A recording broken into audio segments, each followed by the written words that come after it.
नमस्कार, मी पंकज दळवी. मुंबई महानगरपालिका निवडणुकांच्या महायुतीच्या जागा वाटपाची प्रक्रिया पार पडल्यानंतर अ, उपमुख्यमंत्री एकनाथ शिंदे म्हणाले होते, U and R my best. U म्हणजे महाराष्ट्राचे उद्योगमंत्री उदय सामंत आणि आर म्हणजे आता आपल्यासोबत चर्चेला आहेत ती शिवसेनेचे राष्ट्रीय सरचिटणीस राहुल शेवाळे. राहुलजी, स्वागत आहे पुढारी न्यूज वरती. खरं तर एकनाथ शिंदे म्हणाले की you and R my best. U and R या जोडगोळीने असं काय केलं की भाजपला शिवसेनेला तब्बल 91 जागा द्याव्या लागल्या? काय घडलं नक्की पडद्यामागे? नाही, यामध्ये दोन्ही पक्षांनी समन्वय व्यवस्थित झाल्या कारणामुळे महायुतीच्या वाटाघाटी एक चांगल्या प्रकारे झाल्या. भारतीय जनता पार्टीने खऱ्या अर्थाने सुरुवात केली होती 55 पासून आणि 55च्या पुढे जायला तयारच नव्हते. परंतु त्यांच्या निदर्शनास मी आणि आमचे मंत्री उदय सामंत या दोघांनी त्यांच्या निदर्शनास आणून दिलं की गेल्या वेळी 2017ला मुंबई महानगरपालिकेच्या निवडणुकीत शिवसेना आणि भारतीय जनता पार्टी हे एकमेकाच्या विरुद्ध निवडणूक लढले होते आणि साधारण 84 भारतीय जनता पार्टीचे कमळावर चिन्हावर नगरसेवक निवडून आले होते आणि 85 किंवा 86 शिवसेनेचे धनुष्यबाणावर निवडून आलेले होते नगरसेवक होते. त्यामुळे धनुष्यबाणावर जे निवडून आलेले नगरसेवक आहेत ती जी संख्या आहे ती आमच्या दृष्टिकोनातून महत्त्वाची होती आणि म्हणून आम्ही त्यांना प्राधान्याने सांगितलं की जे धनुष्यबाणावर चिन्हावर लढलेले जे वॉर्ड आहेत ते वॉर्ड आम्हाला कुठल्याही परिस्थितीत पाहिजे. आम्ही पण त्यावेळी त्यांना 125चा प्रस्ताव दिला होता, परंतु त्यांनी फक्त 55 जागा त्यातल्या क्लिअर केल्या. मग त्यांच्या आम्ही निदर्शनास आणून दिलं की 39 शिवसेनेच्या धनुष्यबाणाचे जे नगरसेवक आहेत त्यांनी शिंदे साहेबांच्या नेतृत्वावर विश्वास ठेवून शिवसेनेत प्रवेश केला आणि 21 नगरसेवक असे आहेत जे दुसऱ्या चिन्हावर निवडणूक लढून जे नगरसेवक झालेत पण त्यांनी शिवसेनेत प्रवेश केला. असे 60 नगरसेवक जे विद्यमान नगरसेवक आहेत त्यांना माननीय मुख्य नेते एकनाथ शिंदे साहेबांनी शब्द दिला होता की निवडणुकीत पुन्हा एकदा तुम्हाला आम्ही संधी देऊ आणि त्यामुळे त्यांच्या शब्दाचा सन्मान ठेवून 60 तरी जागा पहिल्या टप्प्यात क्लिअर व्हावा ही आम्ही विनंती केली आणि त्यांनी त्या विनंतीला मान देऊन त्या 60 पहिल्या क्लिअर केल्या आणि बोलता बोलता चर्चा करता करता 90 पर्यंत आणि 91 आता चर्चा नक्की काय झालं? तो तणाव मी बघितलेला आहे तुमच्या चेहऱ्यावरचा, बरोबर. उदयजींच्या चेहऱ्यावरचा. आशिष शेलारांच्या बंगल्यावरती बैठक होते, अचानक सगळे एकनाथ शिंदेकडे येतात, रात्री उशिरापर्यंत मध्यरात्रीपर्यंत बैठक चालते या सगळ्या नेत्यांची. हे बोलत बोलत सहज झालं नाही, तुम्हाला नक्कीच तिकडे तुमचे एफर्ट्स द्यावे लागले. नक्की काय झालं पडद्यामागे? काय घडत होतं? किती ताण होता तुमच्या? नाही, ताण खूप होता कारण भारतीय जनता पार्टीकडे पण इच्छुक खूप होते कारण त्यांचे 84 आणि बाकी इतर जर संख्या पाहिली तर त्यांना पण जास्त जागा लढण्याचा त्यांचा निर्धार होता. परंतु आम्ही उमेदवाराला प्राधान्य दिलं आणि दोघांमध्ये कॉमन एक क्रायटेरिया ठरवला की जिंकेल जो उमेदवार, पक्ष आपण बाजूला ठेवूया, जिंकणारा उमेदवार आहे त्याच्या पाठीशी आपण उभं राहूया. मग आम्ही त्यांच्याबरोबर उमेदवाराच्या नावानुसार चर्चा केली आणि त्यांनाही मान्य झालं की महायुती सहजासहजी मान्य कसं झालं? म्हणजे इतकं 55 वरून 91 म्हणजे एवढ्या जवळजवळ 41 जागा जास्त तुम्ही वाढवून घेतल्यात, हे कसं काही शक्य झालं? नाही, हे शक्य याच्यामुळे झालं की आम्ही साटम असेल, आशिष शेलार असेल, आम्ही पूर्वी महानगरपालिकेचे महानगरपालिकेचे नगरसेवक आहेत. त्यामुळे ते पण त्याचा फायदा झाला कारण पहिल्यापासूनची ओळख असल्या कारणामुळे, नगरसेवक सोबत असल्या कारणामुळे त्या प्रत्येक वॉर्डची दोघांनाही कल्पना होती आणि तिथली राजकीय परिस्थिती याची जाणीव पण दोघांना असल्या कारणामुळे दोघांच्या चर्चेच्या वेळी एक सुवर्ण मध्य नेहमी साधला गेला आणि आम्ही ठरवलं की 227ला महायुतीचा उमेदवार कसा जिंकेल हा आपण क्रायटेरिया ठेवून 150 पेक्षा जास्त कशा जिंकायचा हा मेन क्रायटेरिया ठेवल्यामुळे त्याच्यातून मार्ग निघाला. जिंकणं हा क्रायटेरिया ठेवला की त्या पक्षांचं वजन, जसं 5 नंबर वॉर्डला प्रकाश सुर्वे वजन वापरत होते, इथे तुकाराम कातेंचं वजन वापरत होते, तिकडे सदा सरवणकर आपल्या दोन्ही मुलांसाठी वजन होते, हा क्रायटेरिया सुद्धा महत्वाचा होता की निवडून येणं हाच एक क्रायटेरिया? निवडून येणं हाच क्रायटेरिया आणि त्याच्या मागची राजकीय परिस्थिती. आता प्रकाश सुर्वे यांची विधानसभा आहे, त्या ठिकाणी प्रकाश सुर्वेच सगळं राजकीय त्यांचं पणाला लावून कारकीर्द त्या ठिकाणी विजयी करून देणार हा त्यांनी शब्द पक्षाला दिला होता. तसेच त्या ठिकाणी त्यांचे दुसऱ्या ठिकाणी त्यांचे आमदार आहेत त्या ठिकाणी पण त्यांनी जबाबदारी घेतली होती. त्यामुळे त्या आमदारांनी जबाबदारी घेतली होती म्हणून त्या आमदारांना विश्वासात घेऊनच आम्ही जिंकण्याचा निकष ठरवला होता आणि त्यानुसार जागा वाटप करण्यात आलं. जागा वाटपासंदर्भातला माझा शेवटचा प्रश्न. दा. जागा वाटप झालं, अनेक लोक नाराज आहेत. तुमच्या पक्षात आहेत, भाजपात बरोबर. आहेत, एकमेकांनी पक्षप्रवेश केलेला आहे, रागावलेले आहेत. आता हे चॅलेंज कसं तुम्ही स्वीकारणार आहात? कारण ग्राउंड लेवलला मतदान केलं जातं, रूट लेवलला मतदान केलं, ही नाराजी रिफ्लेक्ट होते. हे तुम्ही मान्य कराल, कारण तुम्ही काम केलेलं आहे. बरोबर. आता ही कशी तुम्ही थोपवणार आहात हे बंड? कारण ऐनवेळी अडचणीचं ठेवू. बरोबर. यात आपल्याला माहित असेल 2017ला मुंबई महानगरपालिकेची जी निवडणूक झाली त्या निवडणुकीत 227 वॉर्डला भारतीय जनता पार्टीचे उमेदवार होते आणि 227 वॉर्डला शिवसेनेचे पण उमेदवार होते. त्यामुळे ह्यावेळी इच्छुक ची गर्दी ह्याकरता झाली. आणि आपल्या माहितीकरता सांगतो की शिवसेनेकडे जे इच्छुकांचा आम्ही उमेदवारी अर्ज मागितले आणि मुलाखतीचा कार्यक्रम आयोजित केला होता तर साधारण 2700 इच्छुक आले होते. त्याचं कारण हेच की गेल्या वेळी त्यांनी पण निवडणूक लढवल्या होत्या त्या सर्वांनी आणि कमळाविरुद्धच निवडणूक लढवली होती. त्यामुळे ते त्या प्रभागात इच्छुक झाले होते. दुसरं 8 वर्ष या निवडणुकीला एक विलंब लागला होता. त्यामुळे इच्छुक जास्त, सगळ्यांची महत्वाकांक्षा वाढली होती. परंतु याच्यात आम्ही चांगला तोडगा काढला. 56 ज्या ठिकाणी शिवसेनेचे बंडखोर उभे होते त्या ठिकाणी 30च्या वरती जास्त बंडखोरांना विनंती केली होती आणि त्या विनंतीला माननीय मुख्य नेते यांच्या विनंतीला मान देऊन त्यांनी त्यांची बंडखोरी मागे घेतली. आणि भारतीय जनता पार्टीचे बंडखोर जे आमच्या शिवसेनेच्या उमेदवाराच्या विरुद्ध उभे होते ते साधारण 27 ते 28 उमेदवारांनी पण त्यांची बंडखोरी मागे घेतली. त्यामुळे बंडखोरी रोखण्यात खूप यश प्राप्त झालेलं आहे. आणि माननीय मुख्य नेते साहेब एकनाथ शिंदे साहेबांनी एक निकषच ठरवला होता की इच्छुक खूप आहेत, एकालाच मी उमेदवारी देऊ शकतो, पण जे बाकीचे इच्छुक आहेत त्यांचं राजकीय पुनर्वसन कसं होईल आणि त्यांना राजकीय न्याय कसा मिळेल असा एक फॉर्म्युला त्यांनी ठरवला होता आणि त्यानुसार त्यांना त्यानुसार राजकीय न्याय द्यायचं त्यांनी वचन दिलेलं आहे. वेगळ्या लढले असते दोन्ही पक्ष निवडणुका तर अडचणी कमी झाल्या असत्या. नाही, वेगळ्या लढल्या असतं तर अडचणी झाल्या असत्या. कारण मुंबईची परिस्थिती वेगळी आहे. मुंबईत लोक महायुतीच्या बाजूने आहे आणि पुन्हा एकदा महायुती, कारण त्याचं प्रत्यय त्यांनी मागील निवडणुकीत बघितलेलं आहे. मागील निवडणुकीची गोष्ट वेगळी होती, पण 2019 नंतर महाविकास आघाडीचा ज्यावेळी निर्णय झाला त्यावेळी महायुतीचे मतदार नाराज झाले. कारण 2019ला महायुती म्हणून आमदारांना निवडून दिलं होतं आणि निवडून आल्यानंतर काँग्रेस महाविकास आघाडीबरोबर गेले, त्यामुळे मतदार नाराज होते आणि त्यामुळे ती नाराजगी मतदारांची महानगरपालिकेच्या निवडणुकीत पण दिसून आली असती. म्हणून महायुती माध्यमातूनच निवडणूक लढणं हे उचित आहे आणि त्याचा रिझल्ट पण आपल्याला दिसून येईल आणि महायुतीचाच विजय होईल. काय प्लॅनिंग असणार आहे राहुल शेवाळचं? कारण महत्वाची जबाबदारी मुंबई महानगरपालिकेची दिली आहे. लोकांपुढे जाताना प्रश्न समस्या त्याच आहेत की आणखीन वाढलेल्या आहेत? काय अजेंडा घेऊन जाणार? इन्फ्रास्ट्रक्चर डेव्हलपमेंटच्या बाबतीत यापूर्वीच राज्य सरकारने आणि केंद्र सरकारच्या सपोर्टने बहुतेक कामं पूर्ण केली आहेत आणि सुरूही केलेली आहेत. आपल्या सर्वांना माहिती आहे कोस्टल रोड पूर्ण झाला आहे, पण तो आता त्याचं एक्सटेन्शन करून भाईंदरपर्यंत आपण त्याचं काम आता करत आहोत. अटल सेतू पूर्ण झाला आहे. अटल सेतूला एक्सटेंड करून आपण वरळीपर्यंत घेऊन जात आहेत आणि अटल सेतूचं अंडरग्राऊंड टनेलने आपण नरिमन पॉईंटपर्यंत घेऊन जाणार आहेत. त्याचंही काम चालू आहे. पूर्ण गोरेगाव लिंक रोड असेल, मुलुंड गोरेगाव लिंक रोड असतील, या ठिकाणी मेट्रोचं काम 300 किलोमीटरचं पूर्ण होऊन अंतिम टप्प्यात सर्व आहे. STP पूर्ण होतील 1-2 वर्षात आणि ज्या इन्फ्रास्ट्रक्चर रिलेटेड रोडचं पण कॉन्क्रिटायझेशनचं काम नाही आहे. हॉस्पिटल असतील, एज्युकेशन रिलेटेड जेवढ्या शाळा असतील याचं इम्प्रूव्हमेंट. कारण मुंबईचं इन्फ्रास्ट्रक्चर इम्प्रूव्ह करण्याचा प्राधान्य, रिडेव्हलपमेंट हा मुंबईचा अत्यंत महत्त्वाचा आहे. SRAचं रिडेव्हलपमेंट, SRAचं आपल्याला माहिती आहे कित्येक प्रोजेक्ट हे 16-17 वर्ष रखडलेलं आहे. त्याचं उदाहरण म्हणजे रमाबाई आंबेडकर नगर, 17 वर्ष रखडलेला प्रकल्प राज्य सरकारने पुढाकार घेऊन आता चालू केला. 160 कोटी 2 वर्षाचं भाडं तिथल्या साधारण 20,000 कुटुंबांना त्या ठिकाणी देण्यात आलं आहे.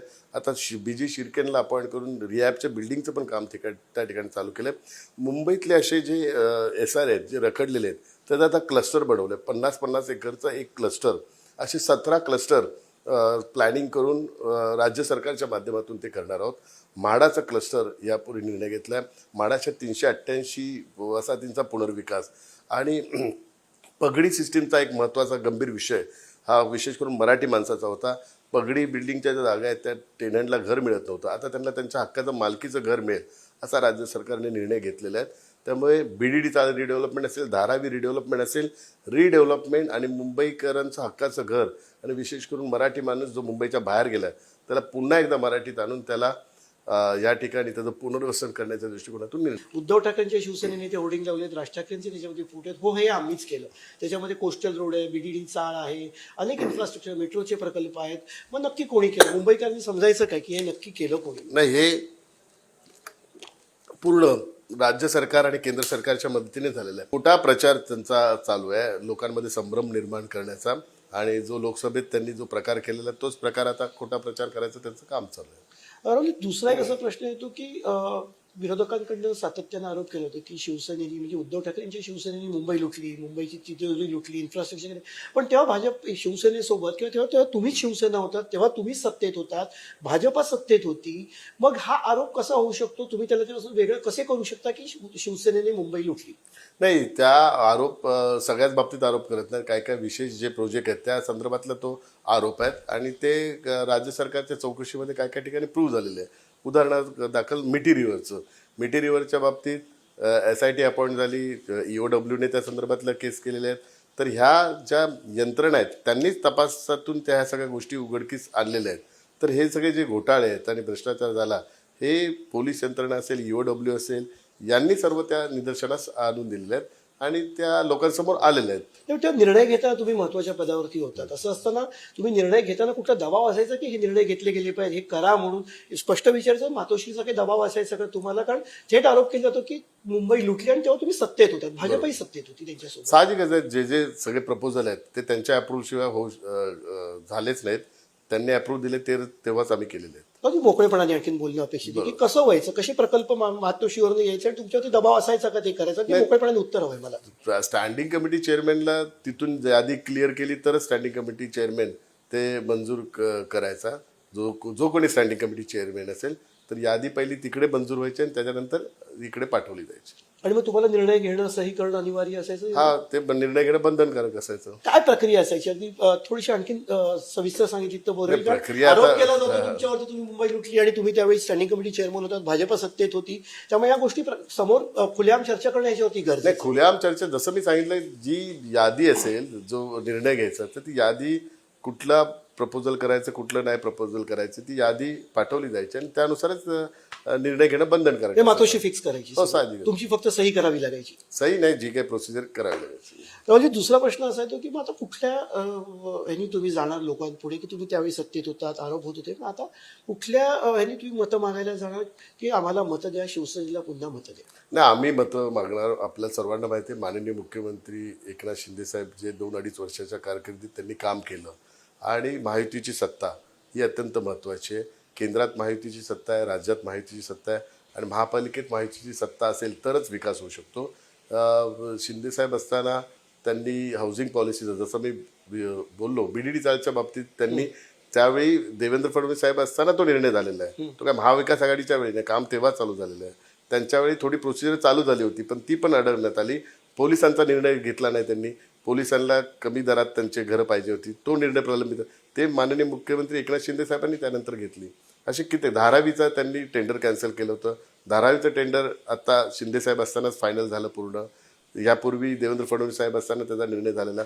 अशा कित्येक गोष्टी आहेत त्या महायुती म्हणून झालेल्या आहेत, ते आता महाविकास आघाडीमध्ये आहेत. त्यामुळे महाविकास आघाडीत असताना ते त्याचं क्रेडिट घेऊ शकत नाही.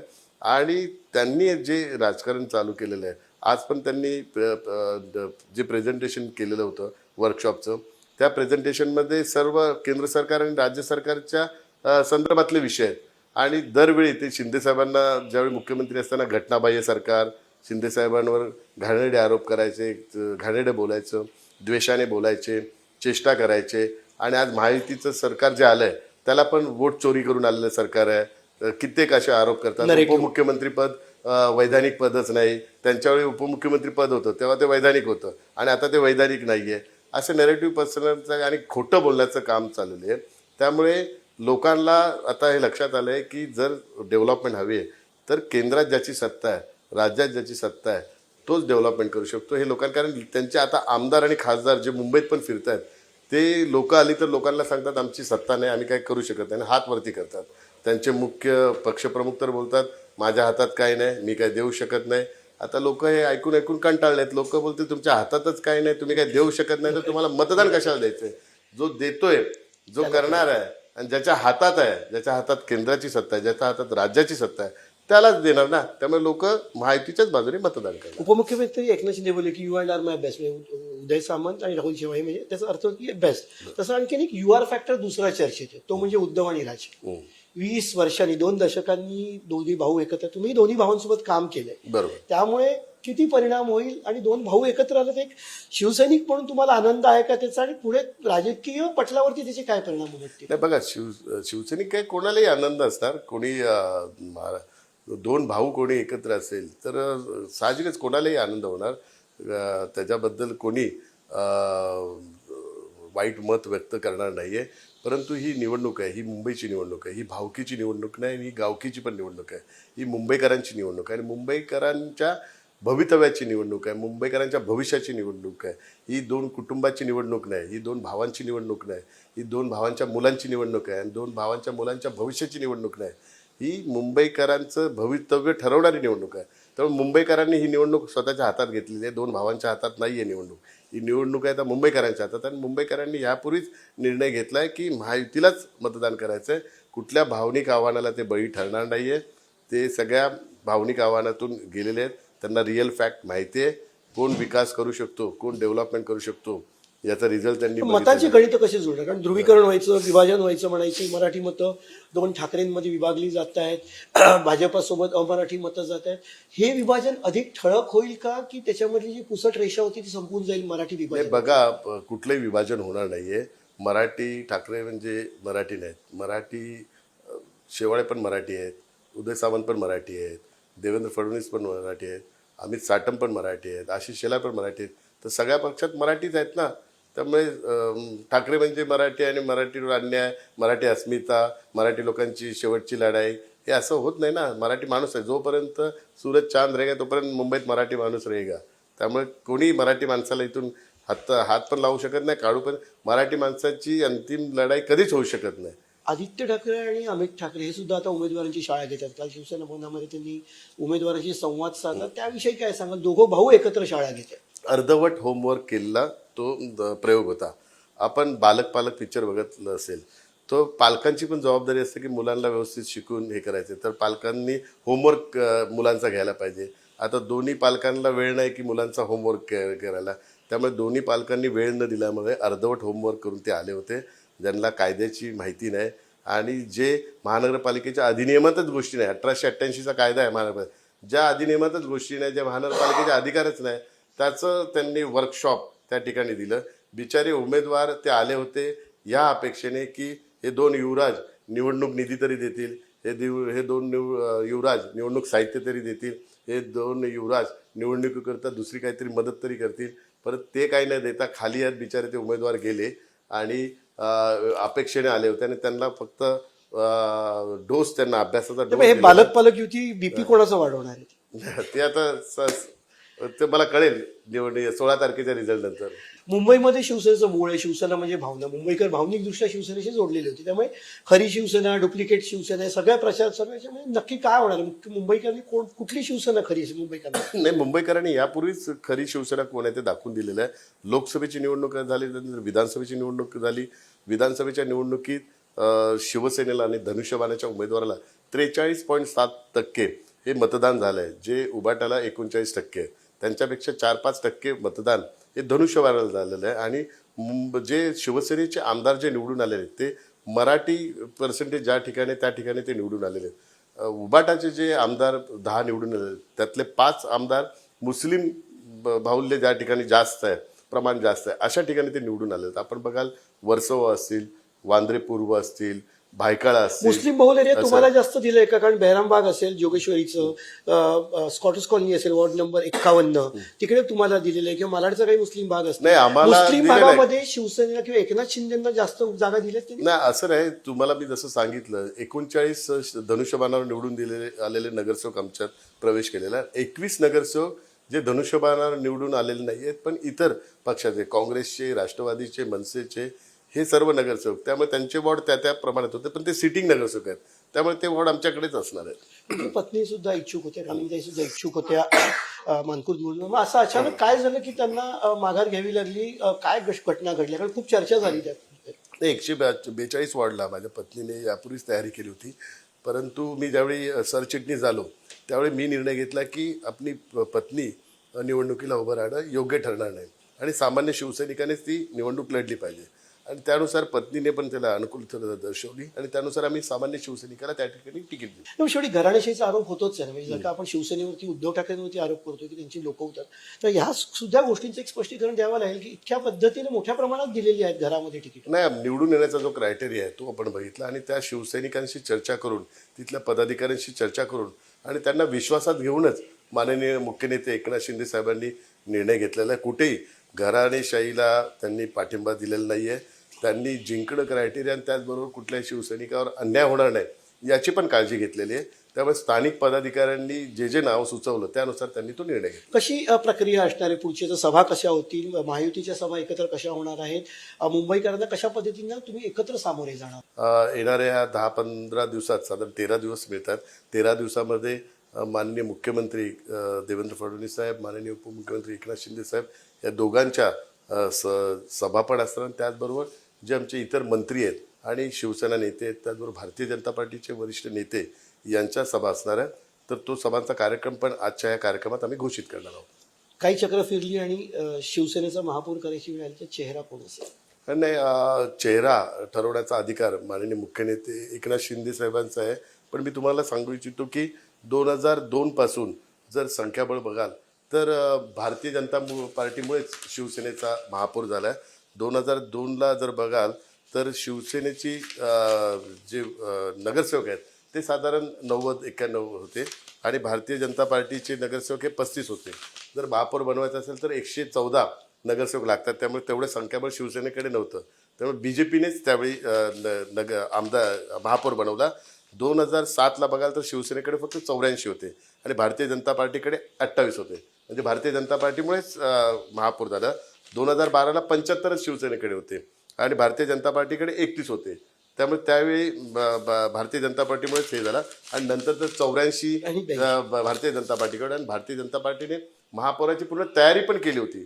पण तरी त्यावेळी शिवसेनेचा सन्मान करून माननीय मुख्यमंत्री देवेंद्र फडणवीस साहेबांनी शिवसेनेचा महापौर बनवला. आता यावेळी सुद्धा तो सन्मान ठेवला जावा अशी एक मनातून इच्छा आहे का तुमच्या? इच्छा नाही, ही एक परंपरा आहे. ती परंपरा चालू राहील असं वाटतंय. पण त्या महापौर कुठल्या पक्षाचा व्हावा हे आमच्या दृष्टिकोनातून महत्वाचं पण परंपरा चालू राहावी आणि महापौर व्हावा आणि नाही, महायुतीचा महापौर व्हावा ही आमची इच्छा आहे. परंतु वंदनीय हिंदू हृदय सम्राट शिवसेना प्रमुख बाळासाहेब ठाकरे यांचं हे शताब्दी वर्ष आहे. तर या शताब्दी वर्षात साहजिकच प्रत्येक शिवसैनिकाची अपेक्षा इच्छा असते. परंतु पण त्यापेक्षा महायुतीचा महापौर व्हावं ही आमची ह्याला प्राधान्य असणार आणि महायुतीचे 150 नगरसेवक कसे जिंकतील याला आमचं प्राधान्य असेल. राहुलजी धन्यवाद पुढारी न्यूजशी संवाद साधल्याबद्दल. खरं तर राहुल शेवाळ यांची आपण गप्पा मारल्या. त्यांनी उदाहरण दिलं की 2002 सालापासून 2017 पर्यंत शिवसेनेचा महापौर झाला, मात्र भाजपच्या मदतीने महापौर झाला. अर्थात यावेळेला महायुतीचा महापौर व्हावा असं ते म्हणत जरी असले तरी बाळासाहेबांचं जन्मशताब्दी वर्ष आहे आणि यावर्षी पुन्हा एकदा शिवसेनेचा महापौर व्हावा भाजपच्या मनात, भाजपामुळे अशी एक सुप्त मनातली इच्छा त्यांनी अप्रत्यक्षरित्या व्यक्त केली.